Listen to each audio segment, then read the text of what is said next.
Hello, all you marvellous folks. Flaxformers Photos here, and I've got another unboxing. If you saw my story, pre-orders are like buses. You're waiting for one, and the three show up at once. Case in point, Commander Cody. So yeah, this guy kind of came out of nowhere. He got revealed. I assumed he'd sell out instantly, so I didn't even pre-order him. And then he came in stock before other figures that were revealed months before he was, like Commander Gree.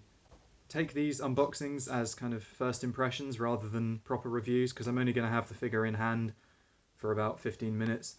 That doesn't really give it enough time to develop problems, like if joints start loosening up and stuff. But in terms of a first look, let's get straight into Black Series Clone Commander Cody. You know we got to keep the nice clamshell 50th anniversary box safe, so cut that plastic with a scalpel. Oh, here he is. How come the Black Series don't have to use zip ties or, you know, plastic ties?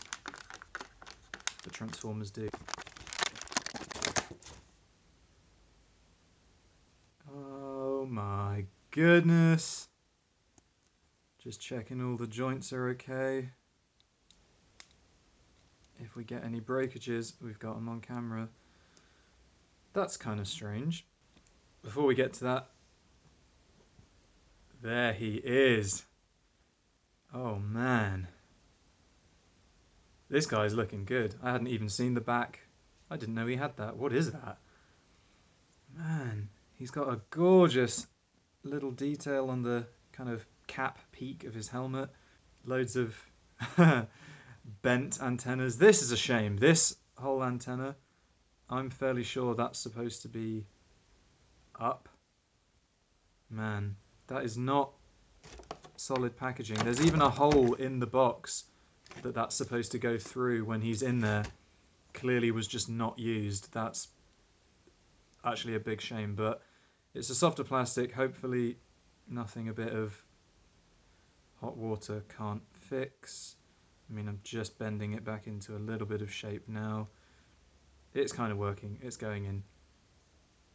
But yeah, I was going to say, now you've had a look at him, first impressions, immediate first impressions, double jointed elbow that is so restricted by the armour, it's 90 degrees.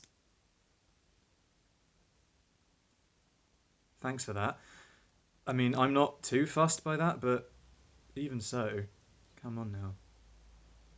He looks really clean though. He does have kind of battle damage in these, you know, kind of panel lines. They are scratched up, but he does need a little bit of... I probably won't be doing it. You know, Black Series figures are a little bit more high-end than those £10 World of Halo figures. But he could do with a little bit of black dry brushing on the edges, you know, the hard white edges where he's just scuffed the armour up. But let's get into the weapons. This is quite funny, it's really nostalgic. This is my, well, both, they're my first versions, first 6-inch scale versions of, I still don't know the names of these blasters, but I always had 3.75-inch figures when I was a kid.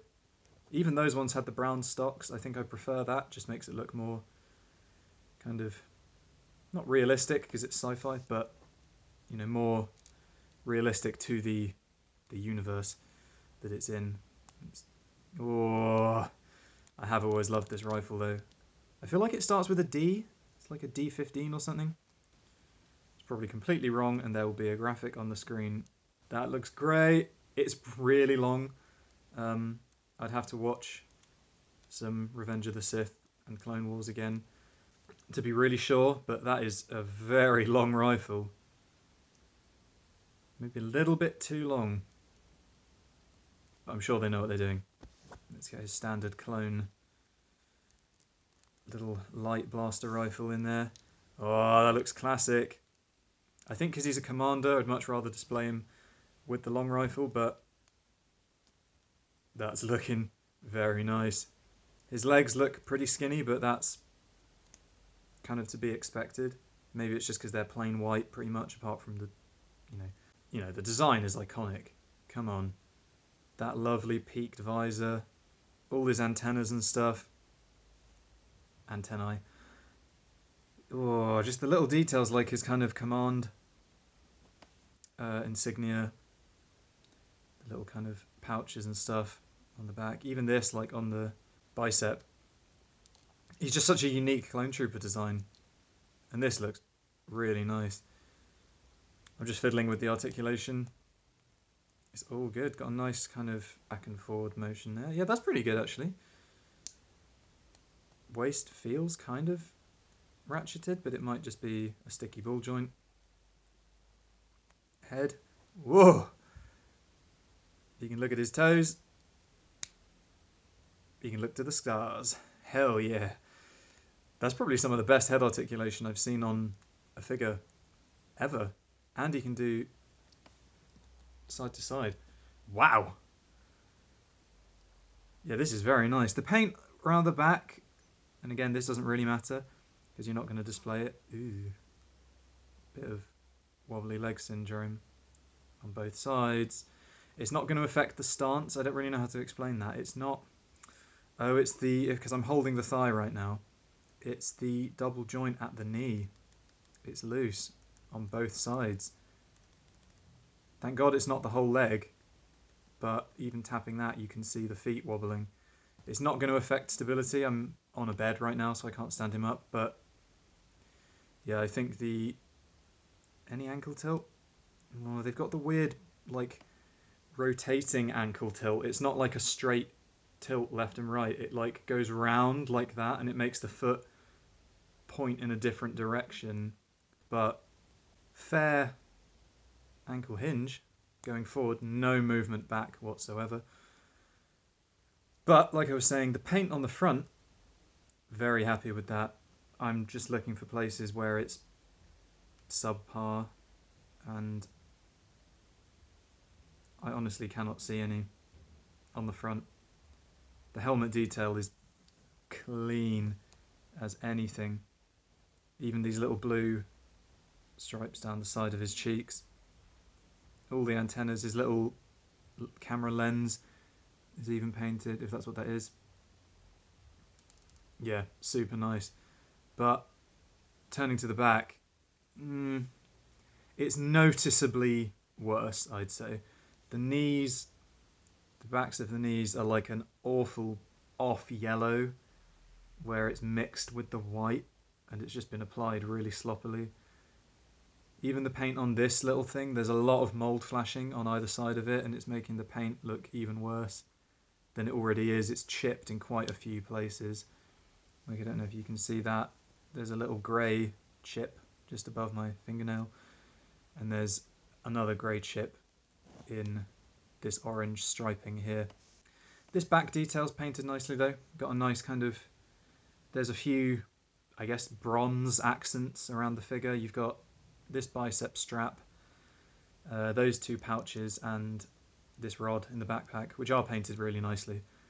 I'm trying to hold him as straight as possible and line him up with the bottom of my phone screen. Here he is next to a standard deluxe transformer.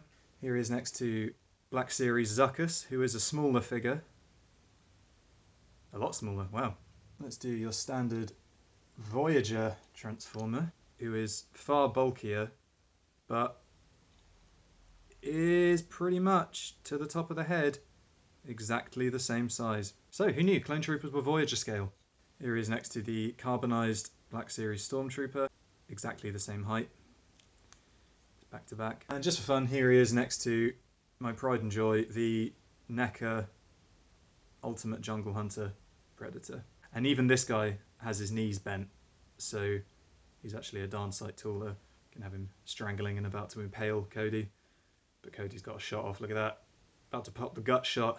And this guy's honestly got the worst problem out of any that I own. I'm really happy with the paintwork on the display side of the figure at least. Overall, positivo. One accessory which would have been amazing. Imagine an interchangeable flat hand with a Palpatine hologram. Be sure to follow at @flaxformers_photos. That's me, and I hope you guys have an amazing rest of the day.